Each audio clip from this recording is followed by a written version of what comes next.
I love volatility. 30 dias de cadeia, o ficado aplicado pré no janeiro 22, de hoje até o fim, eu escolheria 30 dias de cadeia. A bolsa ainda não está em circuit break, ela está com 12 de queda ali, igual o circuit breaker. I want to short the housing market and never bet against America. Where does it come from? Do you just print it? You print it digitally. Tem grande oportunidade para perder dinheiro todo dia também, né? Cara, o mercado é foda. Se eu compro, o mercado cai. Se eu vendo, o mercado só. É uma desgraça. Isso aqui é trabalho de profissional.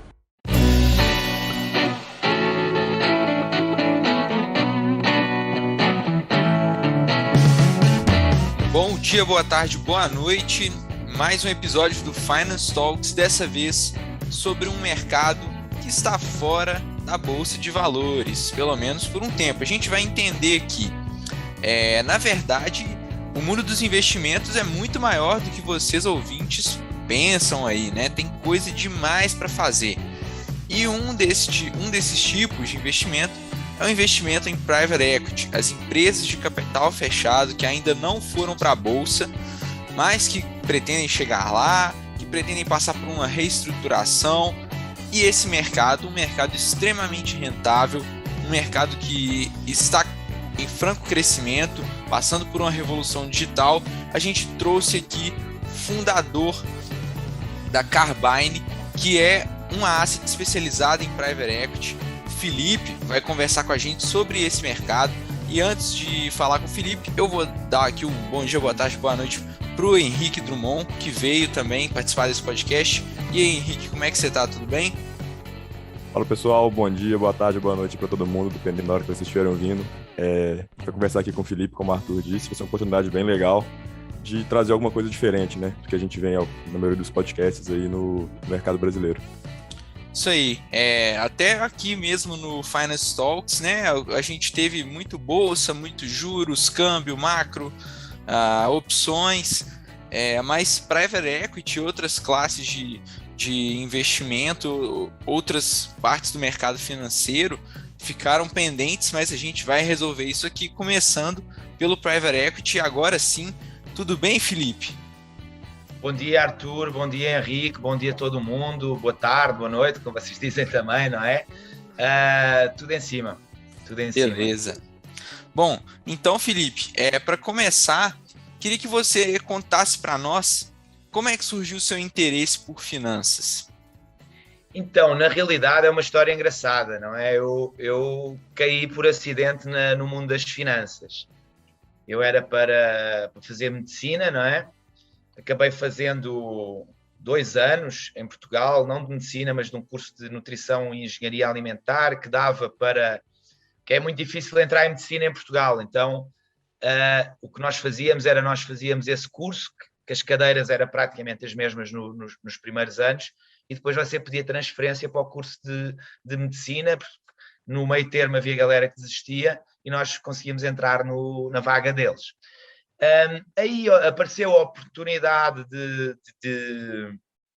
ir estudar nos Estados Unidos, e nos Estados Unidos, para você fazer medicina, na realidade você tem que tirar um curso primeiro, um bachelor primeiro de 4 anos, com pre-med, que são cadeiras de bioquímica, biologia, anatomia, essas coisas todas, e depois é que você vai para a medical school. Como eu já tinha o pre-med todo feito de Portugal, que dava para transferir as cadeiras, eu decidi, vou tirar a administração, que ao menos é uma coisa que eu posso sempre usar em algum ponto da minha vida, não é? E depois, quando acabar o curso de administração, vou para a medical school. E aí tudo bonitinho, estava a acabar o curso. No final do curso você tinha um estágio obrigatório, tá? E eu não entendia nada de finanças, para ser sincero, tá? Eu fiz administração com foco em marketing estratégico, então nem finanças bem, tive umas cadeiras de finanças, mas não entendia muito. Aí eu tinha um estágio para a Merrill Lynch e tinha uma vaga para as universidades todas de San Diego, e todo mundo lá a dizer, não, vai ser muito difícil entrar, eu sou muito competitivo. Então, eu disse, também quer ver se eu entro nesse estágio aí, nessa Merrill Lynch, que eu nem sabia o que é que eles faziam bem. Então, aí, eu apliquei e consegui entrar para o estágio da Merrill Lynch. Então, aí, consegui um estágio lá, na parte de wealth management, que funcionava um pouco como uma XP da vida, e isto foi em 2002, onde tinha aquela crise do dot-com que veio. Então, eu entrei e eu gostei muito. Eu sempre fiz esportes radicais, então eu gosto da emoção, não sei o quê.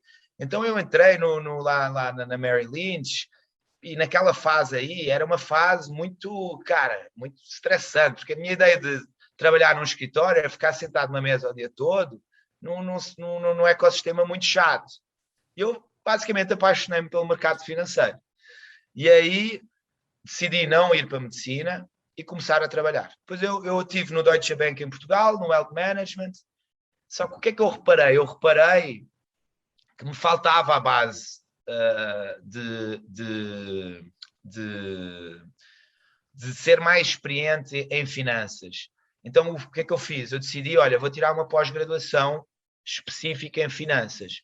Eu fui fazer uma pós-graduação, que é um IDP, em Berkeley, em UC Berkeley, em Berkeley, não é? Ao lado de São Francisco.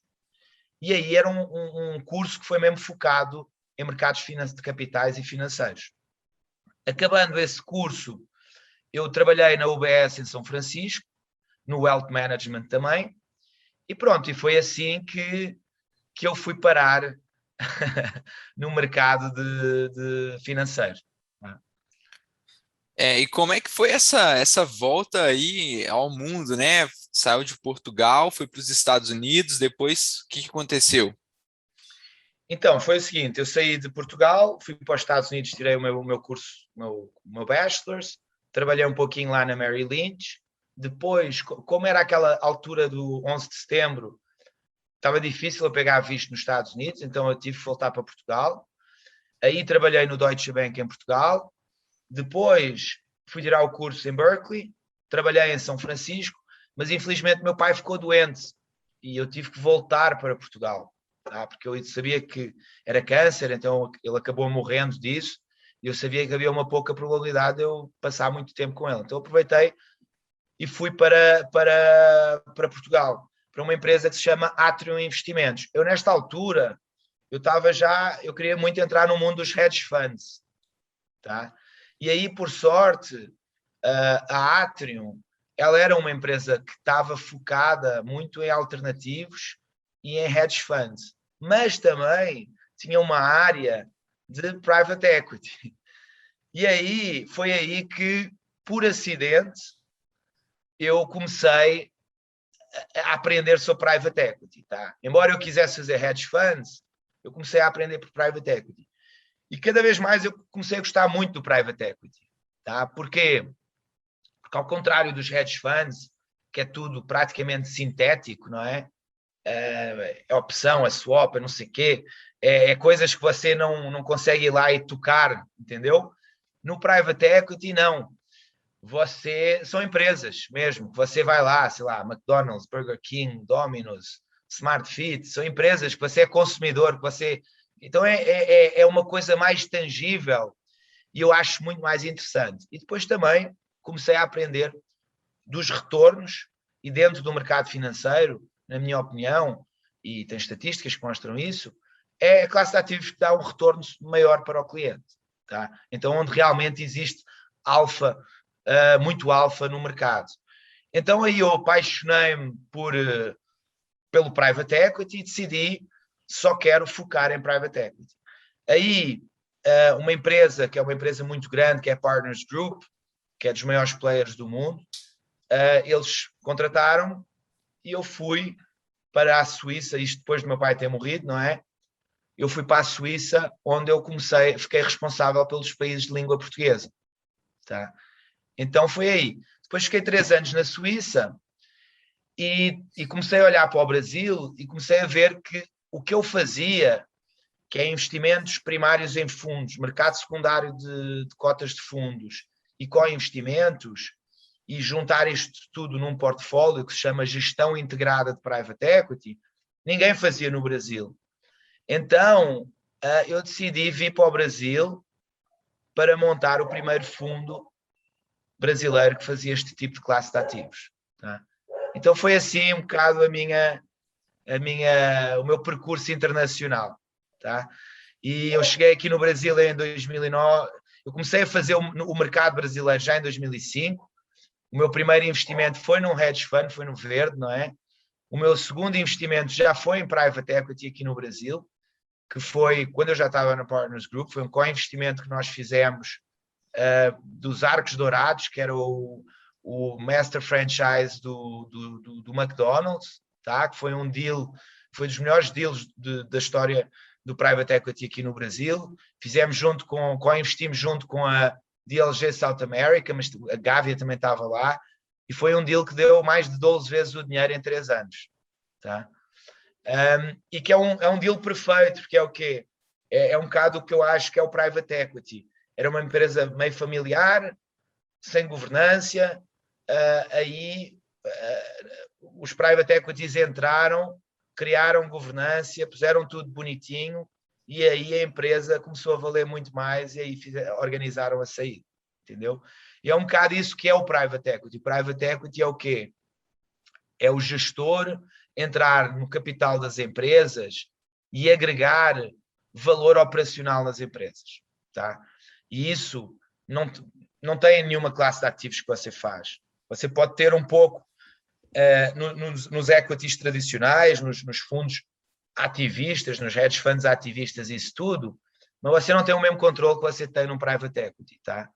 E como você não está dependente da cota da ação, porque você quer sair daqui a 3 ou 5 anos, você realmente pode focar no retorno a longo prazo dessa empresa, tá bem? Então eu acho que é interessante isso. E como é que é a sua rotina, assim? Como é que é a rotina de um gestor de private equity? Eu quero saber tanto assim dessa parte de agir dentro das empresas, como também de procurar por novas oportunidades de investimento. Claro, eu acho que é assim, eu digo sempre que nós temos 2 clientes, não é? As pessoas que nos dão dinheiro e as pessoas a quem nós damos dinheiro, tá?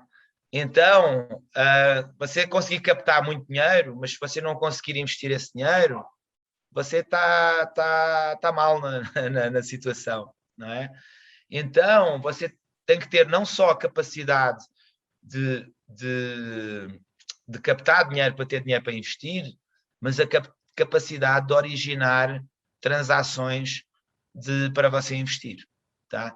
Então, eu acho que o dia-a-dia é você tentar aumentar a sua rede de contatos o máximo possível para poder ter este deal flow grande. Private equity, a tradução de inglês para português, é capital fechado. Então, é tudo que é empresa de capital fechado. E dentro do private equity, você tem o quê? Você tem venture capital. Dentro do venture capital, você vai ter várias estratégias. Seed, startup, Series A, Series B, tá? Depois você vai ter outra vertical. Vai ter growth, que é o quê? Crescimento de empresas, não é? São empresas que já têm um EBITDA positivo, mas precisam de uma injeção de capital para virar líderes regionais ou líderes a nível nacional, seja qual for, tá? Depois você vai ter a empresa de os buyouts, tá? E dentro dos buyouts você vai ter small, mid, large cap, lá fora mega large cap. E depois, por último, você tem as special situations, que é o quê? É tudo que não cai nas outras caixinhas, tá? Dependendo de cada caixinha que você investe, você vai ter estratégias e vai ter semelhanças diferentes de umas das outras. Então, normalmente, o VC, você entra, mas você não é majoritário. Você depende muito dos founders das empresas para elas tocarem o investimento para a frente, tá? No growth, também, você aqui, você não normalmente é minoritário. O empreendedor é que é o cara que é o majoritário. Você dá a injeção de capital para ele fazer crescer o sonho dele. Mas aqui já é normal também você dar algum suporte a nível de governança, sei lá, colocar um CFO lá, colocar um diretor lá para ajudar eles a crescer de alguma maneira, tá? No buyout, normalmente é controle, como a própria palavra em inglês diz, buyout. O cara está buying out o controle. Você tem normalmente 3 saídas finais no buyout. Uma é o IPO, outra é a venda estratégica e outra é venda para um private equity internacional. Tá? Então vamos supor que você tem uma empresa e você fez ela crescer nacionalmente, virou a líder do mercado a nível nacional no Brasil. Só que esse gestor vai ter a opção de quê? De fazer um IPO aqui na Bolsa no Ibovespa, vai ter a opção de vender para um estratégico internacional que queira entrar no Brasil e já quer comprar as coisas, tá? E aí para o estratégico tem mais valor do que para um IPO, porque às vezes para o estratégico 1 mais 1 vai virar 3 e não 2, tá? Porque estrategicamente aquilo faz muito sentido para ele. E por último, você pode sempre vender para um private equity internacional, tá? Então, por exemplo, o exemplo perfeito, o Pátria é muito bom a fazer expansão aqui no Brasil, agora eles até estão a fazer expansão mais América Latina. Mas aí, por exemplo, o Tivit, eles venderam para o Apex. O Apex é uma empresa que é boa a fazer expansão internacional das empresas. O Padre não tem capacidade, por exemplo, para fazer expansão para a Europa, para os Estados Unidos, para a Ásia, não tem. Então, ele pode vender a empresa de portfólio dele para um internacional que assim vai fazer a expansão internacional. E depois fazer um IPO, sei lá, no Nasdaq, ou no S&P 500, ou na Bolsa de Zurique, seja qual for ela. Tá? Então, é um bocado esses os ciclos do private equity que existem. Tá? Felipe, uma curiosidade, então.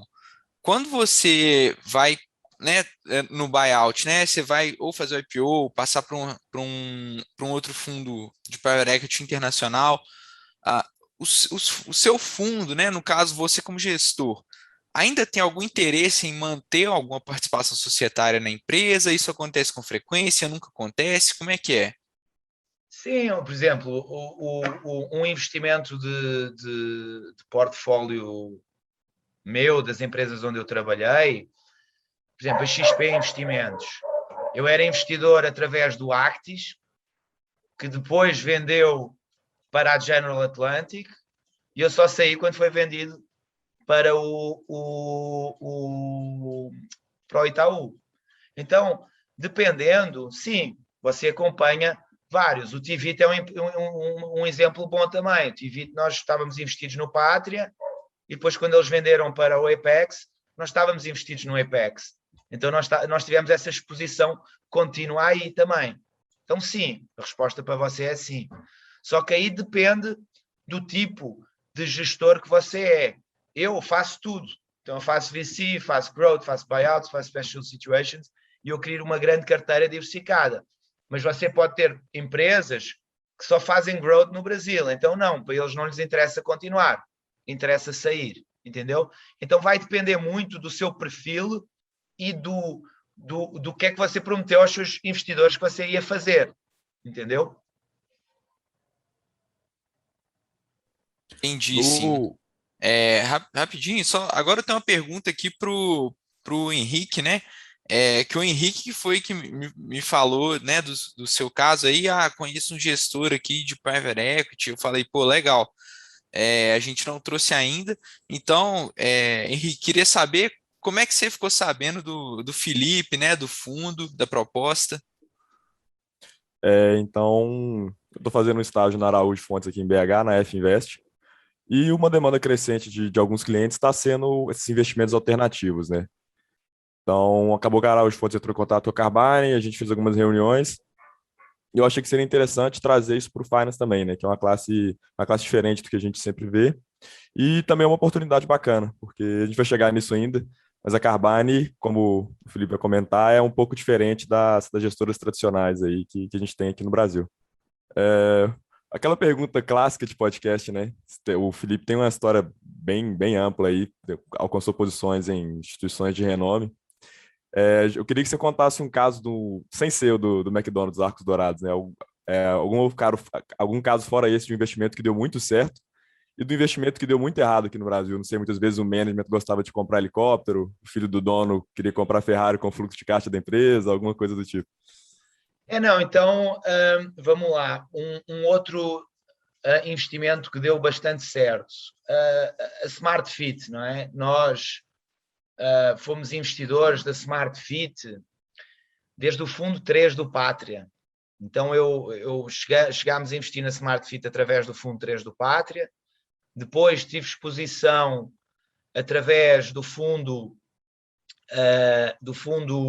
5 do Pátria, e agora você viu o IPO que foi feito da Smart Fit. Então isso é outra empresa que eu acompanhei os diversos estágios. Quando nós entramos inicialmente na Smart Fit, era uma empresa pequena, era um deal de growth, e fomos investindo nos estágios até fazer um pré-IPO na empresa. Isso foi uma tese que foi muito boa, tá? Que deu bastante dinheiro, e foi um deal belíssimo, ok? Depois, um deal que correu bastante mal foi que eu achava lá atrás que ia ser o melhor co-investimento do meu fundo 1, tá? Que foi o deal da ASECO. A ASECO eram os data centers, onde a General Atlantic, que é um fundo foi um fundo que vendeu, por exemplo, a XP para o Pátria, não é? Para o Pátria, desculpem, para o Itaú, que é um fundo belíssimo. Então pensa, era a General Atlantic a vender o KKR para a ASECO para o KKR, tá? Para quem não sabe, o KKR é um dos maiores fundos do mundo, de Global Buyout, e aí era o quê? Era pegar na ASECO e virar ela uma empresa internacional. E aí, cara, o deal virou pó, tá? Não sabemos muito bem o que é que aconteceu, mas é informação pública, até isso, está rolando aí um processo, há quem diga que houve fraude ali nos livros, nos balanços e isso, e pronto, e nós correu mal. Mas do nosso lado, que eu acho que é importante, é que nós fizemos o nosso trabalho fiduciário, tá? Então, nós fizemos a diligência, nós olhámos, parecia que estava tudo certo, não tinha nada errado, não foi só nós, o KKR também fez, nós estávamos como co-investidores do KKR, não é? E então pronto, é isso. Às vezes há coisas que você não consegue ver na sua análise, tá? Fraude, por exemplo, se realmente foi fraude, não sei se foi ou não foi, vamos ver o que é que se prova ou não se prova, mas se realmente foi fraude, é muito difícil você encontrar uma fraude, não é? Porque você confia, isto é um negócio de confiança também, e principalmente quando você está a lidar com casas muito boas, não é? Aí a sua única proteção é a diversificação, tá? Aqui o impacto que isto teve no nosso fundo na altura foi mínimo. Porquê? Porque nós estávamos muito diversificados. Então, diversificação, como dizia o meu professor de finanças lá em Berkeley, é o único free lunch do mercado financeiro, não é? Então, você ao diversificar, você consegue minimizar o seu risco de downside, não é? Proteger o seu capital e consegue retornos superiores. Então pronto, tem aí 2 deals adicionais ao de McDonald's que correram muito bem e outro que correu relativamente mal, tá? Aliás, péssimo, não é?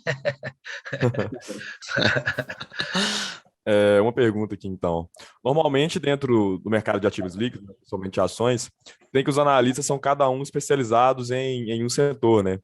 Muitas vezes em private equity, me corrija se estiver errado, pela menor disponibilidade de empresas a serem investidas, ou muitas vezes pela maior diligência necessária, você tem que, os gestores, os analistas, têm que ser um pouco especialistas em tudo. Então, como é que se dá esse processo dentro de private equity? Eu acho que, assim, depende. Tá? Acho que depende muito do que você faz. Vamos lá. Voltando àquelas 4 verticais que eu te disse. Venture Capital. Cara, um fundo Venture Capital é capaz de ter 100 empresas no portfólio. Óbvio que eles não vão ser especialistas nas 100 empresas. Eles nem vão ter hands-on approach nas 100 empresas. A nível de buyout, aí não. Aí normalmente os private equities têm times que já são especializados naquele tipo de setor especial. Então, aqui no Brasil você não tem tanto, mas lá fora, por exemplo, você tem fundos de private equity que fazem mid-market de saúde. Então, eles só fazem isso. Porque são times muito especializados em healthcare, que só fazem healthcare, tá? Aqui o mercado ainda é um mercado emergente de private equity, então você tem um bocado os gestores que são generalistas, que tem alguns setores que eles têm carinho, que gostam, não é? Mas são capazes de pôr o dedo um pouquinho em cada setor, tá? Lá fora não, lá fora você vai ver fundos bem especializados, sei lá, VC Fintech só, VC Real Estate Tech só, entendeu? Bem mais segmentado do que aqui. Eu acho que aqui no Brasil você vê a galera um bocado mais generalista e menos especializada. Lá fora, e quando eu digo lá fora, estamos a falar Estados Unidos, Europa, você já vê a galera um pouquinho mais especializada num nicho específico do mercado, tá? Não sei se respondeu à pergunta. Não, respondeu sim. Mudando um pouco as perguntas aqui agora, como é que se comporta o mercado de private equity em crises, né? A gente tem que, praticamente todas as classes de fundos líquidos, muitas vezes você tem uma correção muito grande, salvo se o gestor consegue ou não fazer o hedge, mas como você mesmo falou, muitas vezes você não tem instrumentos dentro de private equity para estar fazendo um hedge ativo ali, né? Uma posição contrária, por exemplo, uma posição comprada em uma empresa, por exemplo, um supermercado, um hospital. Como é que se dá essa classe de ativos durante as crises? Tem crise e crise, não é? Então vamos lá. O private equity, ao contrário do public equity, não é? Das ações que estão cotadas em bolsa, não sofre do efeito que eu chamo de efeito emocional, não é? Então é assim, as ações em bolsa, elas sofrem muito com a emoção das pessoas, que se tem muita gente correndo para vender a posição, a ação cai. Se tem muita gente aí comprar, a ação sobe. Então, na minha opinião, a ação nunca está no valor real. Ou passa, ou baixa, ou passa, ou baixa. É difícil você comprar exatamente no valor real. Aqui no private equity, você não tem isso, porque é uma empresa de capital fechado. Então, crises, você não vai ser afetado, pelo menos no curto prazo. Eu acho que você vai ser afetado, por exemplo, um caso do subprime, onde a crise se arrasta durante muito tempo e isso realmente altera as coisas da empresa. Sei lá, a empresa começa a vender menos, o EBITDA reduz, ou aumenta os custos, ou sei lá, perdeu um grande cliente. Isso sim vão ser drivers que fazem a empresa desvalorizar. Tá? Vou-te dar um exemplo usando, por exemplo, a Smart Fit. No case da Smart Fit, o risco.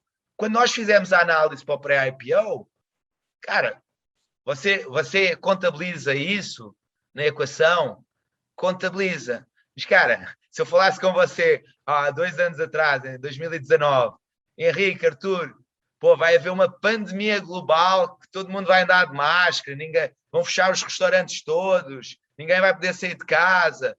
Vocês diziam, cara, teoria da conspiração americana, não é? Esse cara é maluquinho, mora aqueles caras têm o bunker com as armas, entendeu? É um Walking Dead experience, mas realmente aconteceu, entendeu? Então, aí sim, aí você teve um impacto na empresa. Nesse caso, eu acho que eles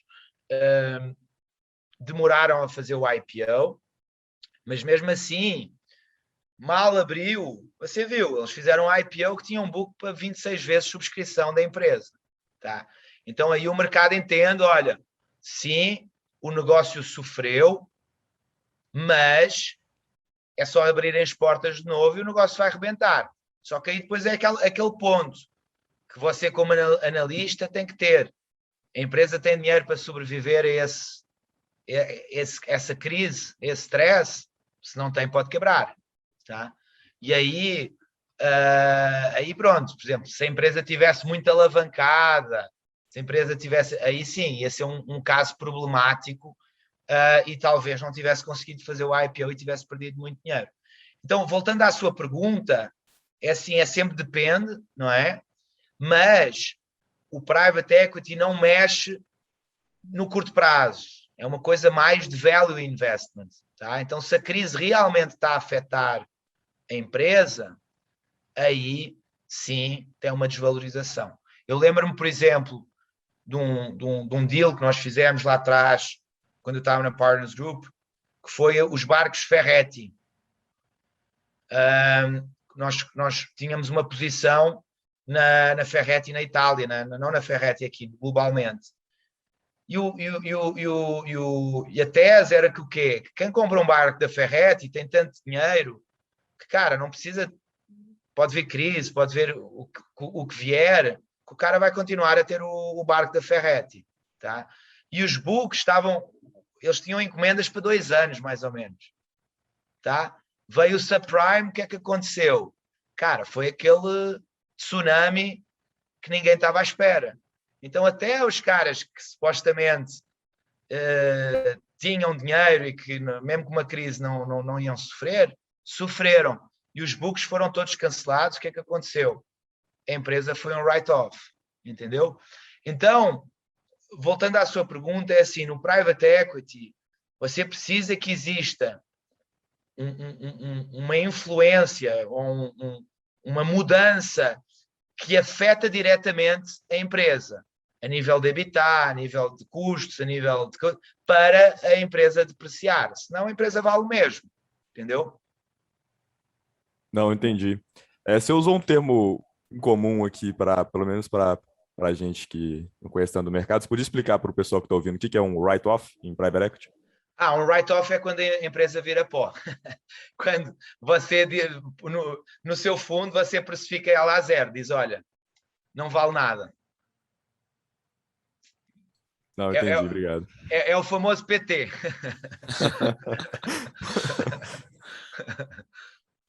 Mas, ô Felipe, então a gente está vendo aqui agora, né, sua vivência de mercado, sua experiência. Agora acho que já chegou a hora de você contar para a gente um pouco da história da Carbyne. Não, perfeito. E primeiro, obrigado aqui por termos o prazer de estar a falar sobre a Carbyne. Então, eu fui diretor de 5 empresas que fazem gestão integrada de private equity. Private markets, na realidade.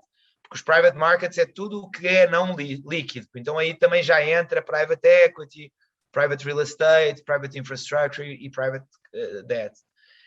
E aí é integrado porquê? Porque nós investimos em fundos também, tá? Então nós olhamos para o mercado, mapeamos o mercado, vemos quais são os melhores fundos e construímos carteiras com os melhores fundos.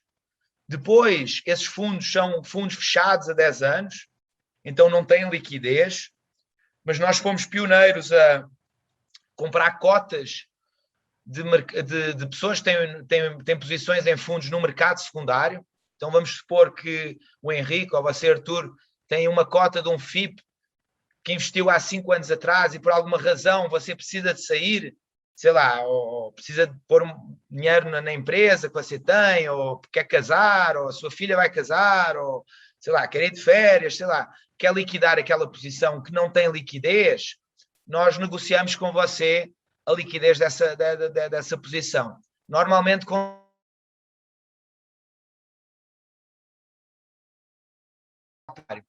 e depois, por último, nós investimos diretamente no capital das empresas como minoritário, através de co-investimento com outros gestores ou com grupos económicos, tá? E gestão integrada de private equity, porque é que eu chamo integrada? Porque você integra o quê? O VC, o Growth, o Buyout, Special Situations e depois primários, secundários com investimentos. Então estamos a falar de 12 estratégias descorrelacionadas entre elas que você consegue fazer um portfólio disso, tá? Então pronto, eu faço isso há mais de 15 anos. Tá? E aqui no Brasil há mais de 10 anos e fui pioneiro a trazer esse tipo de conceito para o Brasil. Na última casa que eu trabalhei, quando eu saí, eu decidi fazer a Carbyne. No entanto, eu como do meu background de hedge funds, eu já tinha identificado lá atrás vários hedge funds que usavam digitalização e algoritmos para fazer o trabalho deles, tá? Melhor, mais rápido. Eu sempre fiquei com aquela cabeça de que nós podíamos trazer isto para o mundo do private equity. que até hoje é um mundo que tudo é feito a nível manual, não é? Todos os relatórios é manual, todas as coisas é manual, e isso não só tem uma demanda muito grande de seres humanos para fazer, e que isso é caro para a empresa, mas os seres humanos, por natureza, fazem erros, não é? E têm os viés cognitivos que podem alterar a percepção dele para um investimento. Vou dar um exemplo aqui, usando Minas como um exemplo, sei lá, em BH você tem o Cruzeiro e tem qual é o outro clube de futebol? O Atlético. O Atlético. Então, pô, você vai ter eu sei que você já é assim empurrado uns com os outros, não é? Então, pensa que você é do Cruzeiro, que o outro cara, tu aqui é exagerar para vos dar, o outro cara é do Atlético, você vai ver, o investimento é bom, ou você, pô, não vou investir num cara do Atlético nem morrendo, entendeu? Isso é um viés cognitivo que você tem. Eu estou a exagerar para dar aqui um exemplo, mas o pior é que você tem vários viés cognitivos que estão no seu subconsciente e que você nem vê quando você está a fazer a análise. Então, eu olhando para isso e vendo que é um trabalho de formiguinha que nós fazíamos, que demandava muito tempo,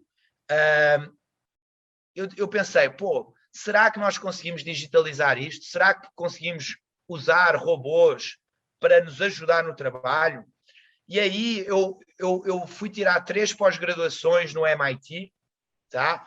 Uma de digitalização de empresas, outra de inteligência artificial e outra de empreendedorismo e inovação, onde eu usei o case study da Carbyne para tentar separar o que é que era ficção e o que é que era verdade possível fazer. Então, todo o business plan da Carbyne foi desenvolvido dentro do MIT, onde eu recebia feedback dos professores para ver o que era possível realmente digitalizar e automatizar. Eu saí de lá até... Eu achava que era possível fazer menos coisas do que na realidade é possível fazer. Então, o que é que nós somos? A Carbyne, nós somos uma concorrente da Stepstone, da Hamilton Lane, da Partners Group, mas onde nós digitalizámos o processo praticamente todo e usamos algoritmos de machine learning para nos fazer grande parte do trabalho e nos ajudar a fazer o trabalho.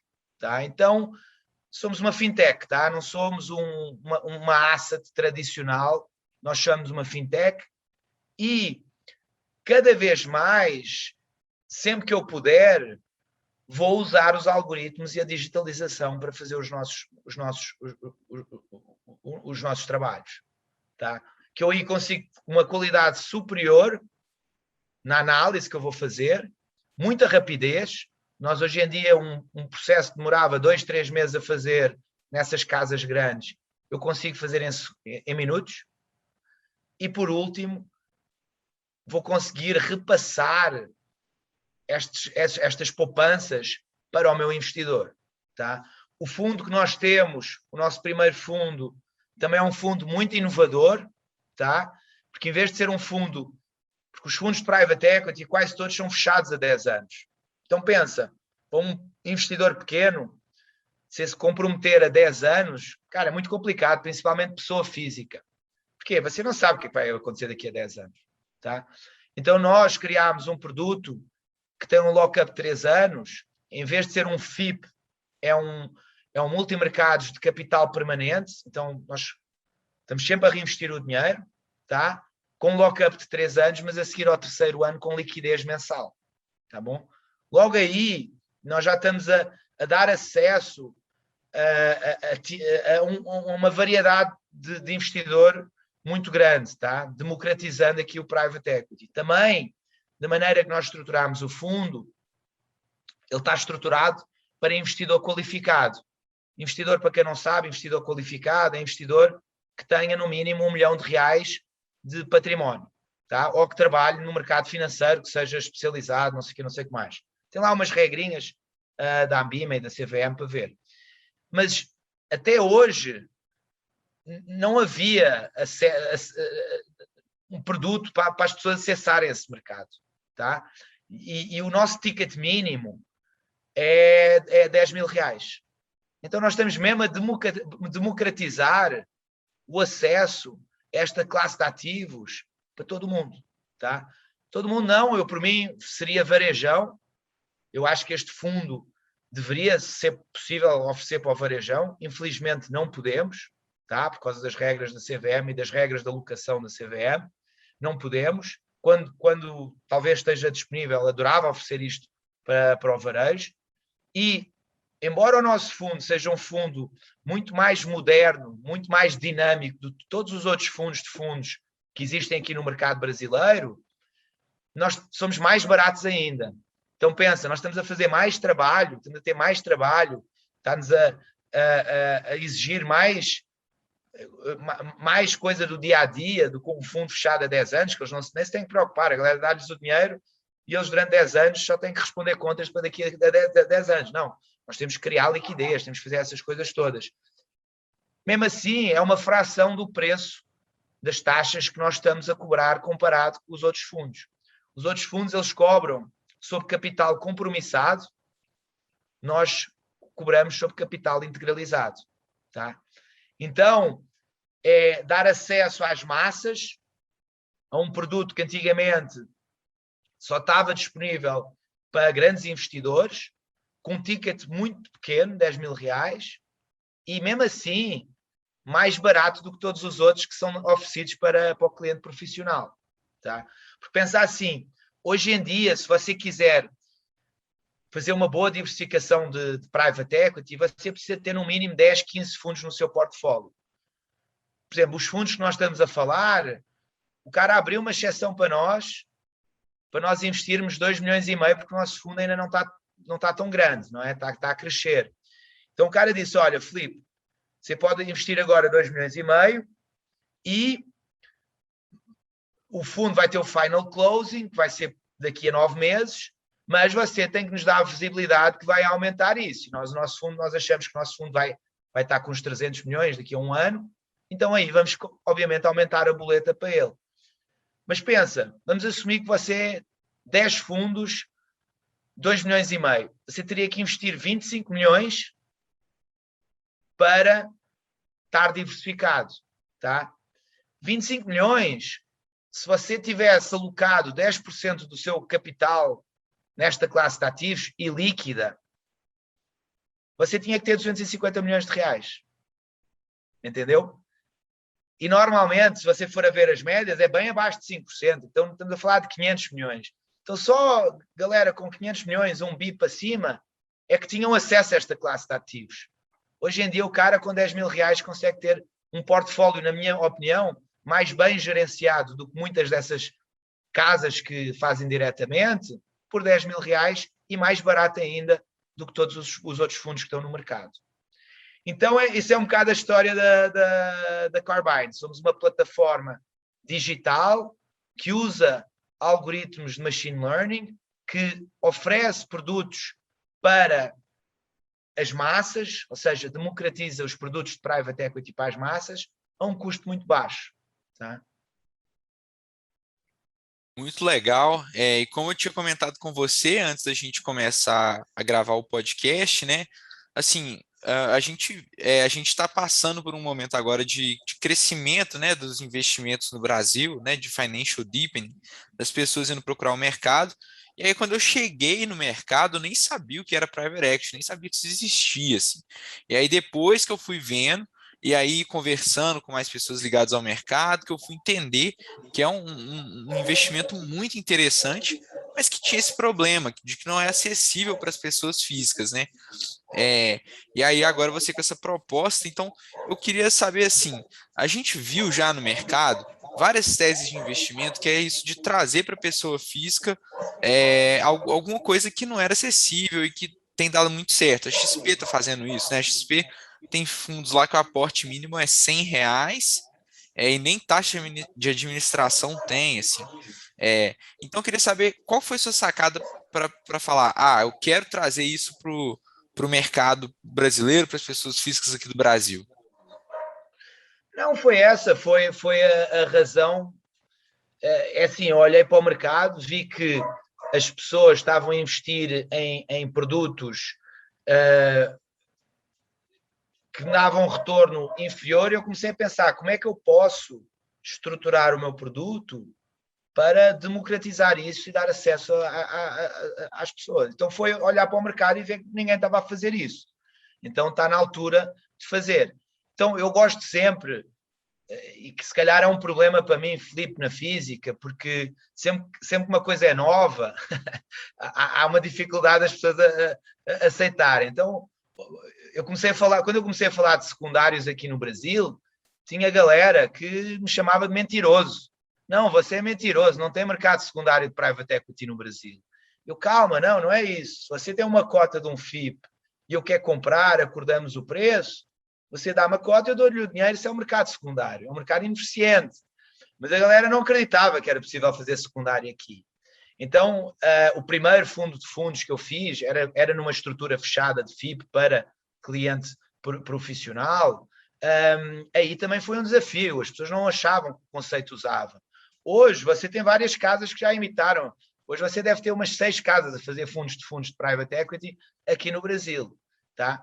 Então, aqui, mais uma vez, eu olhei para o mercado e disse, tem aqui uma carência, eu vou tentar preencher essa lacuna que existe no mercado. Então foi um bocado isso aí. Mas, embora o fundo seja um fundo que o investidor qualificado pode acessar, é um fundo desenhado para o investidor profissional. Tá? Então, na realidade, o investidor profissional, se eu fizesse o fundo para profissional, não ia ter diferença nenhuma do que este. Entendeu? Então, este fundo é bom para o profissional, mas eu estou a dar acesso para o qualificado também. Eu gosto sempre de comparar com coisas assim tangíveis. É um bocado o que a Zara fez no mundo da moda, não é? O que é que a Zara fez? A Zara basicamente ia às passarelas lá atrás, da Chanel, da Louis Vuitton, dessas todas, e um vestido que custava 30 mil dólares, eles praticamente faziam um parecido e vendiam por 20 euros, 30 euros, entendeu? Então, aí, cara, eles democratizaram o acesso a haute couture, assim uma coisa. Mas isso não impedia que as pessoas que compravam Chanel 30 mil euros, eles também iam lá comprar a Zara, entendeu? Então é mesmo uma democratização do private equity, tá? Isto também, para ser justo, não saiu 100% da minha cabeça, não é? Isto era um fundo, isto é uma cópia um bocado de um fundo da Partners Group lá atrás, que foi estruturado em 2007, foi um fundo pequenininho, começou com 5 milhões de dólares e hoje está com uns 4, 5 bi de dólares e é isso, tá? Conseguiu uma democratização da classe de ativos. Para você, Filipe, o private equity é a melhor classe de ativos, é o melhor investimento? Eu acho que sim. Eu sou, obviamente, muito conflitado nisso, não é? Porque é a única que eu faço. Para você ter ideia, eu nunca comprei uma ação na vida. Nunca comprei ações na vida. Nunca. As únicas ações que eu tive na vida... Vamos ao depoimento completamente imparcial, né? Não, as únicas... Não, brincadeira. Eu tenho medo. Não, eu tenho medo das ações. Eu não acredito...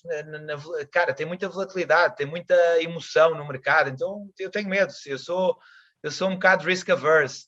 E aí, as únicas ações que eu realmente fui dono foi as ações cotadas em bolsa da Partners Group, que eu era sócio lá. Então, era dado, eu não podia dizer que não. Entendeu? Então, eram as únicas ações que eu tenho. Tá? Então, no private equity, realmente tem uma segurança de investir que você não tem nas outras classes de ativos. Se você diversificar bem a carteira, é complicado você perder dinheiro. Tá? Estatisticamente falando, e tem vários papers aí, que se você diversificar em vários fundos, você pode deixar de ganhar aquilo que você estava proposto a ganhar, sei lá, uns 20% ao ano, 25% ao ano, você ficar com um portfólio que lhe vai dar 7%, 10%, que não é bom para você estar fechado num prazo tão grande, mas perder o principal numa carteira diversificada de fundos de private equity, cara, historicamente eu não vi ainda, tá? A não ser que você tenha feito muita coisa má, não é? E os retornos são altíssimos. Então, você tem retornos altos, com risco, na minha opinião, muito controlados, se a diversificação for bem feita. Então, que eu saiba, não tem classe de ativos que entregue isso no mundo. Tá? Então é isso. Tá bom?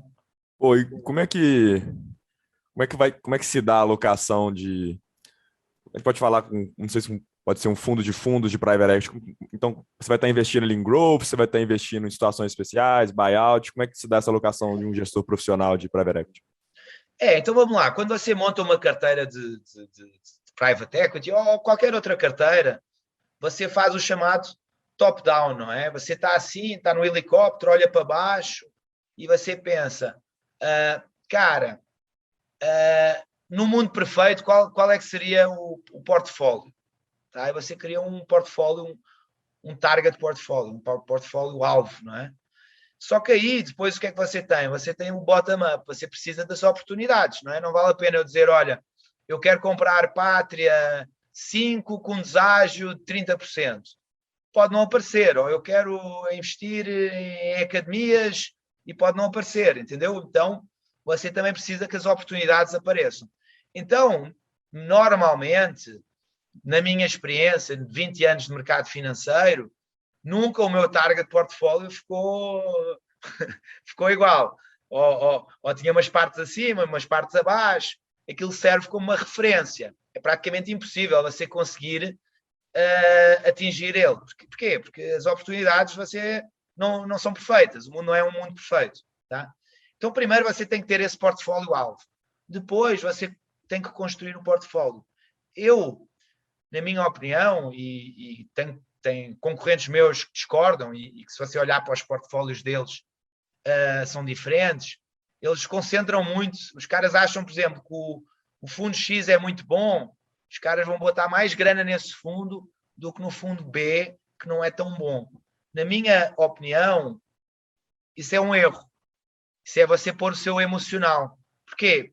Quando você analisa um investimento e ele é considerado investment grade, ou seja, é considerado que é bom para fazer o investimento, passou no seu comitê de investimento, cara, quem é você para dizer que o A vai ser melhor que o B, que vai ser melhor que o C, vai ser melhor que o D?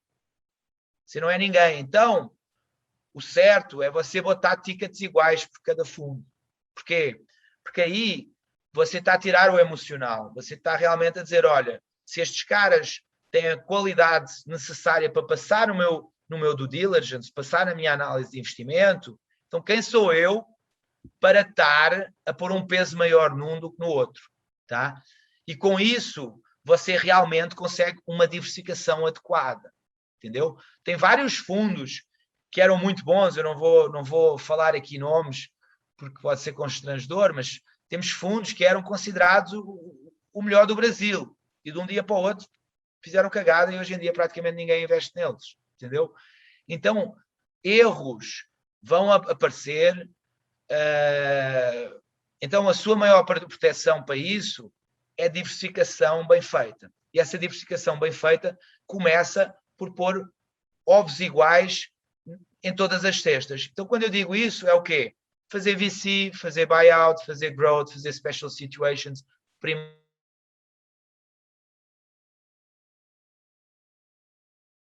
Você tem 12 estratégias à sua disposição. No mundo perfeito, os ovos estariam distribuídos nessas 12 estratégias.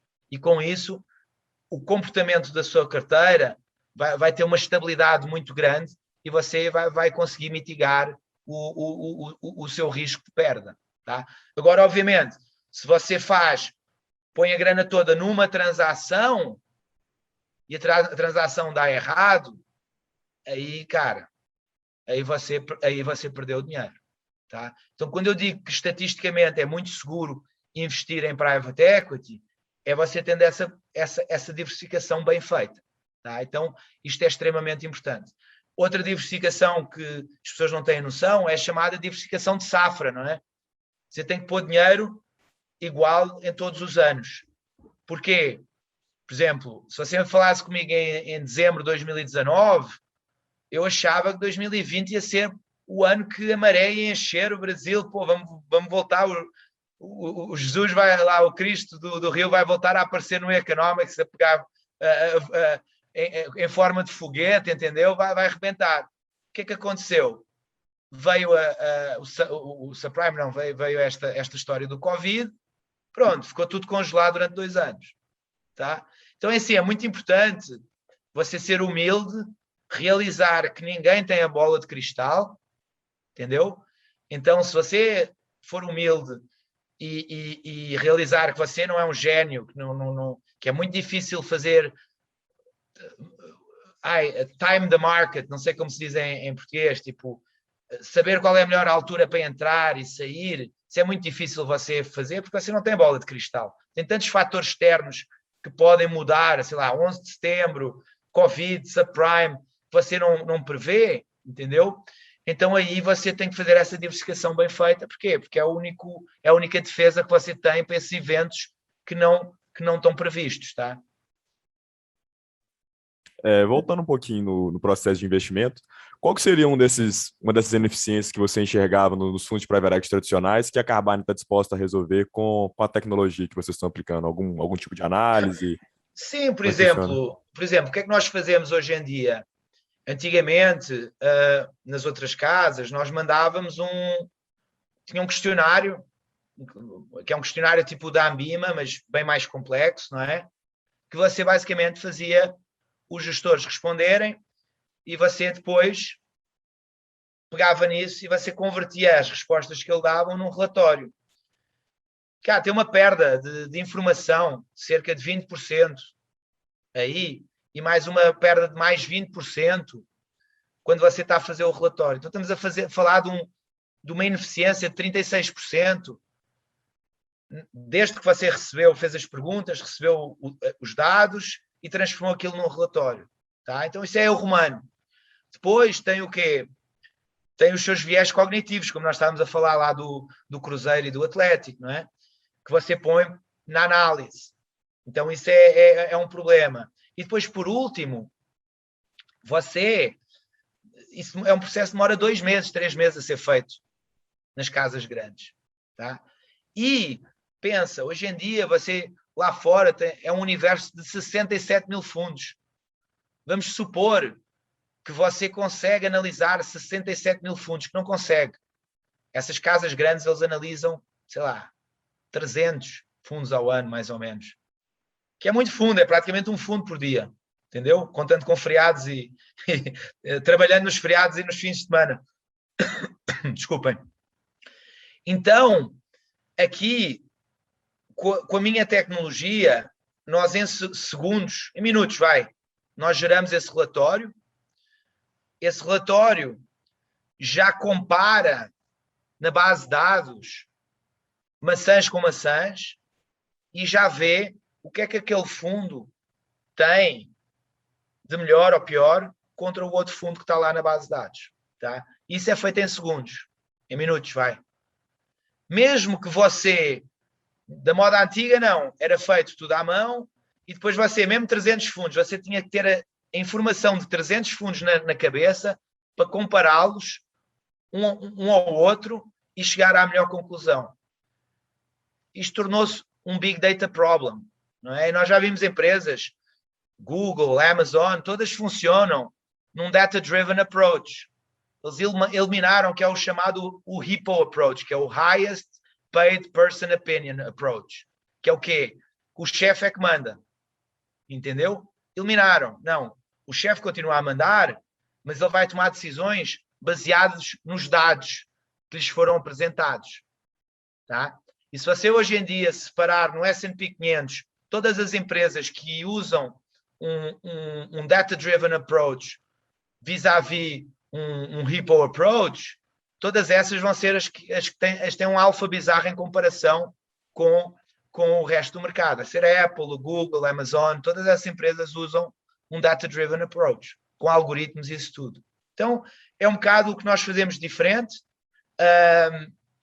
Aí também, por exemplo, nós hoje em dia pomos o CNPJ de um fundo no nosso algoritmo e aquilo puxa, como vocês dizem aqui no Brasil, a capivara, não é? Da gestora, dos fundos, dos sócios, dos administradores, cara, onde você vê tudo. se o cara tem passivo trabalhista, se tem passivo não sei o quê, tem passivo não sei o que mais, se bobear, se o cara deve dinheiro à mulher, sei lá, divorciou-se e deve dinheiro para a mulher, tem lá um processo, você vê tudo.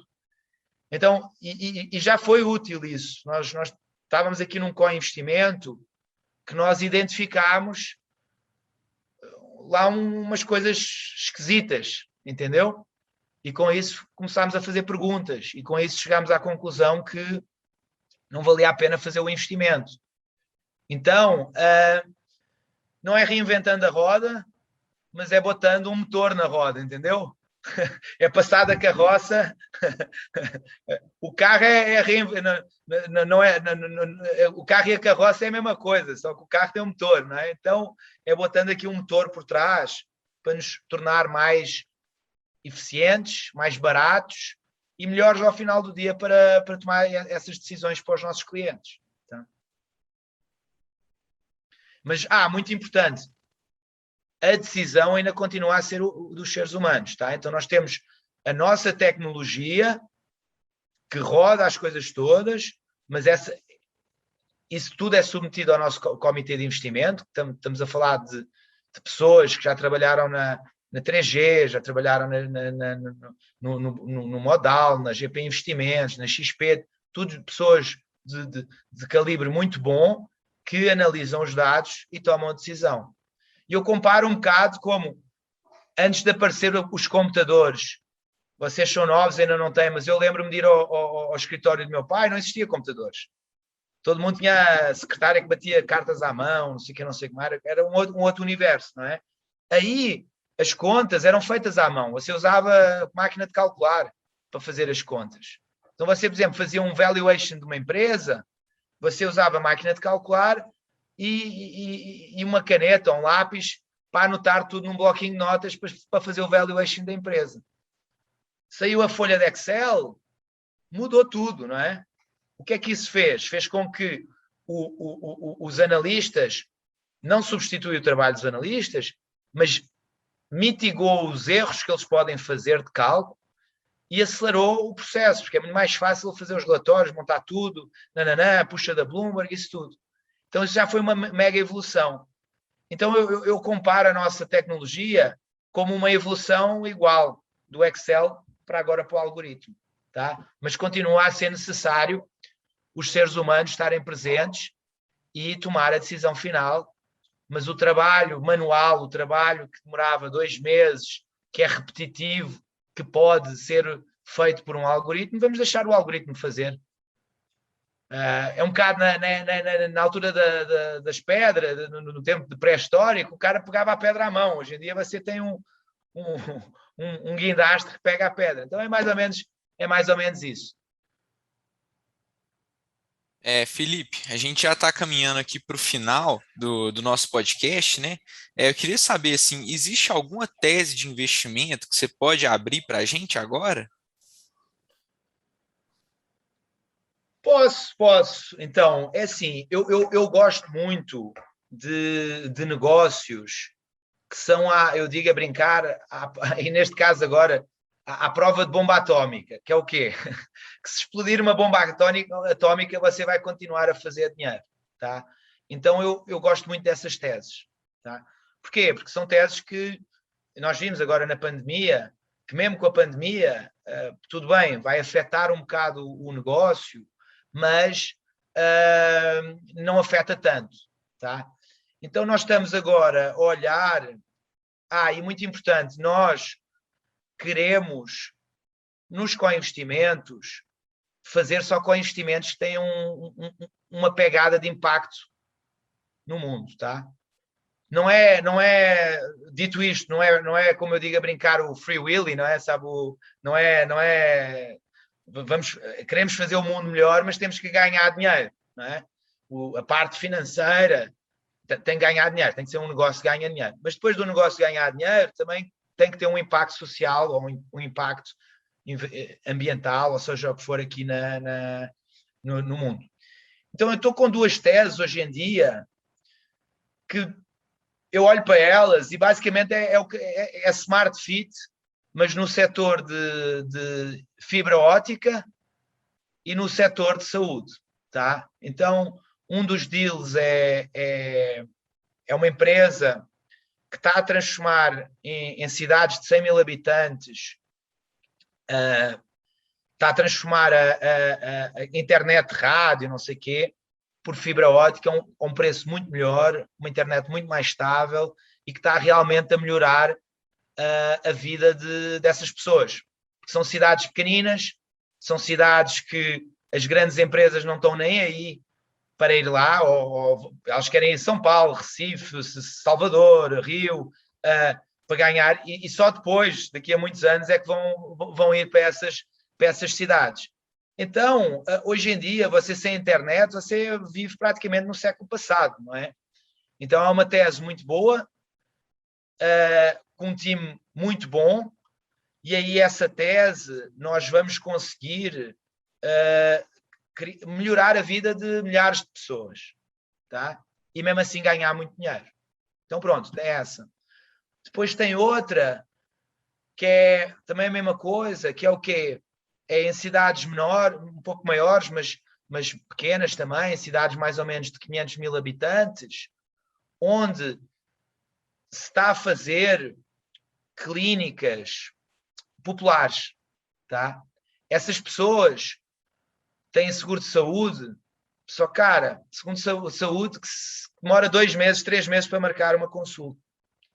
Então, se você tem uma coisa relativamente grave, pô, você vai ter que ir ao particular. Então, basicamente, é tipo a Smart Fit. É uma qualidade médica muito boa, mas a um custo muito baixo, tá? E a empresa é uma empresa que é tocada por médicos, não é? É uma empresa que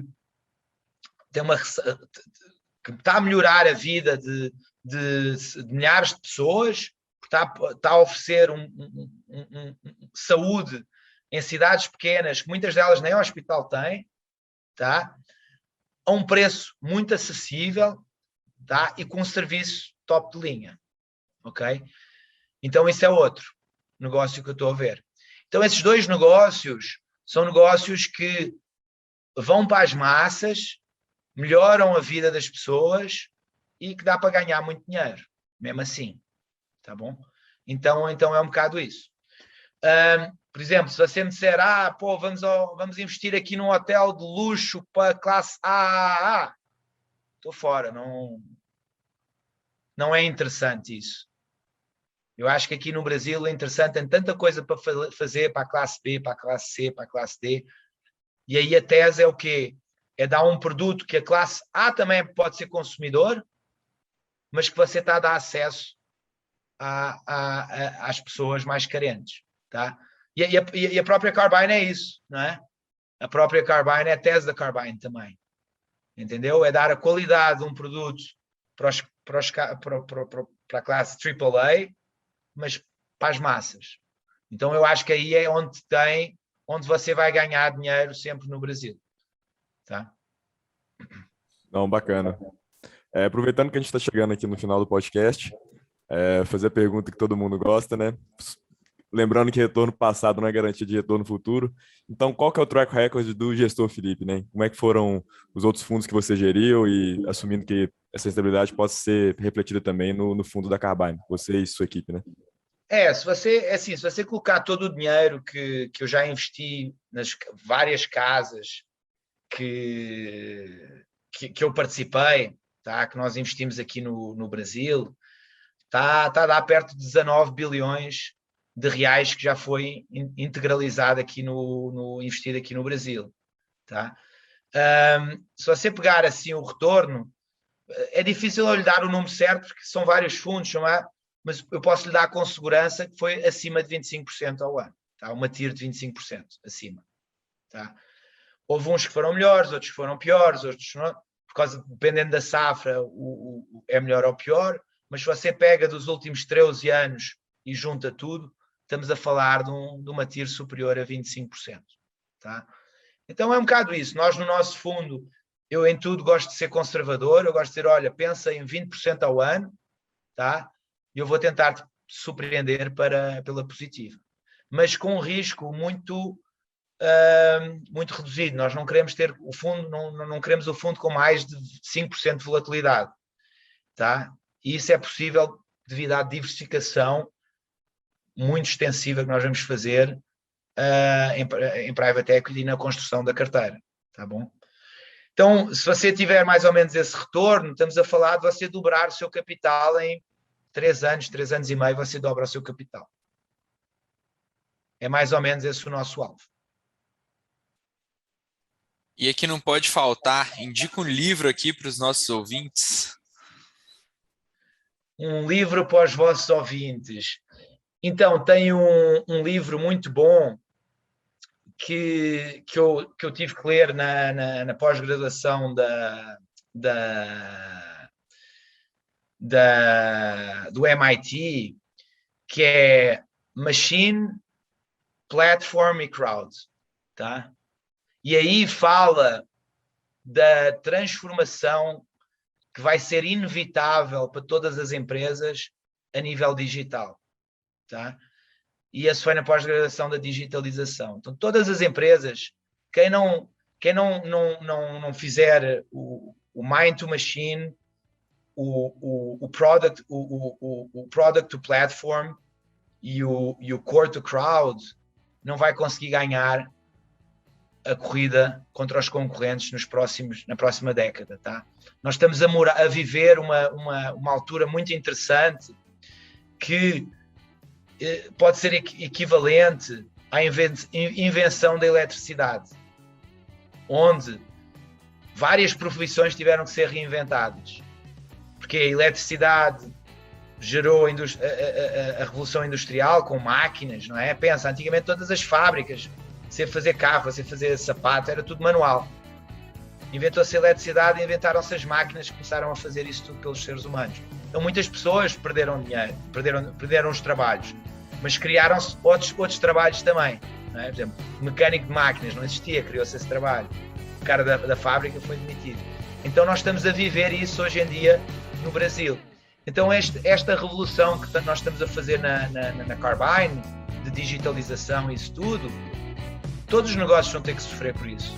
E quem não fizer vai provavelmente não acompanhar os tempos e quebrar. Por exemplo, advogados, na minha opinião, cara, os escritórios de advogados vão ficar... Vai continuar a existir advogados, mas vai se reduzir muito. Você hoje em dia tem algoritmos que conseguem fazer o trabalho dos advogados a uma rapidez muito melhor, com uma qualidade muito melhor. Entendeu? Então tem várias profissões aí que estão a risco, tá? E no futuro, na minha opinião, a criatividade vai ser um fator super importante para você ter um trabalho e ser um bom profissional. Porque tudo que não tem criatividade, tudo que pode ser replicado, o algoritmo vai conseguir usar casos passados e replicar isso a uma rapidez muito maior e sem erros. Entendeu? Então é um livro muito bom, aconselho todo mundo a ler esse livro. Beleza. Bom, então queria agradecer sua participação aqui. A gente está gravando um domingão de manhã. Agradeço demais a disponibilidade do Felipe, do Henrique também. Henrique, muito obrigado por ter apresentado o Felipe para a gente, né, por ter me falado do fundo, né, do Carbyne. Achei o papo incrível e realmente veio para fazer uma revolução para a pessoa física, porque é uma classe de ativos extremamente interessante e que nunca teve tão acessível, né? Então, obrigado Henrique, obrigado Felipe. Obrigado Arthur, obrigado Henrique. Foi um prazer estar aqui. Obrigado pessoal, foi muito bacana o episódio mesmo. E um abraço aí para todo mundo. Um abraço, gente. Tchau, tchau. Deus, um bom dia, adeus, obrigado.